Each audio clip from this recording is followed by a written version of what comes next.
Bonjour à tous, bienvenue pour le Tour d'Europe de la presse. Ce vendredi 20 décembre 2013, on débute notre voyage par la France. Le Parisien nous apprend qu'Edinson Cavani s'est rendu en Uruguay après la rencontre gagnée contre Saint-Etienne en Coupe de la Ligue. Tout le monde se demande si El Matador sera en mesure de disputer le match entre le PSG et Lille dimanche prochain. Pour sa part, la Provence évoque le cas José Anigo. Jusqu'à nouvel ordre, l'entraîneur reste sur le banc de l'OM. Pour l'heure, le président Vincent Labrune n'a pas déniché un successeur potentiel et il compte sur l'ex-directeur sportif. Qu'avère l'Italie, le Corriere dello Sport parle de la révolution qui est en cours au Milan AC. Désormais, Barbara Berlusconi est la vice-présidente du club lombard et travaille donc en étroite collaboration avec son père. Cela va-t-il affaiblir encore plus l'administrateur délégué Adriano Galliani ? À suivre. De son côté, Tuttosport juge qu'un échange entre Nani et Mirko Vucinic pourrait avoir lieu en 2014.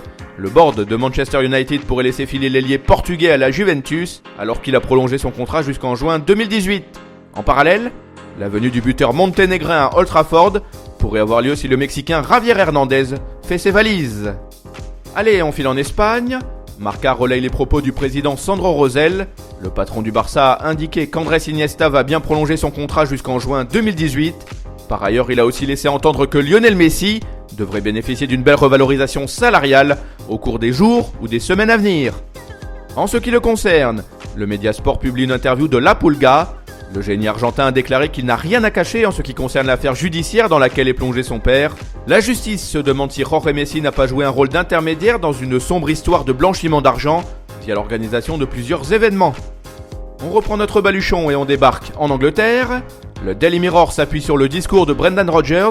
Le manager de Liverpool croit dur comme fer que Luis Suarez va bientôt signer un nouveau bail et donc s'inscrire dans la durée à Anfield. Dixit le Daily Express et The Sun. Wesley Sneijder serait prêt à faire des gros sacrifices afin de signer à Manchester United en janvier. Le milieu de Galatasaray serait disposé à toucher un salaire annuel estimé à 1,4 million d'euros. Autrement dit, pas grand chose si on compare cette somme à ce que perçoivent les stars du club anglais. Voilà, c'est tout pour aujourd'hui. On se retrouve très vite pour un nouveau tour d'Europe de la presse. En attendant, n'hésitez pas à consulter le site de Top Mercato ou encore nos applis pour mobile et tablette. Nos chaînes YouTube et Dailymotion sont aussi à votre disposition. Ciao!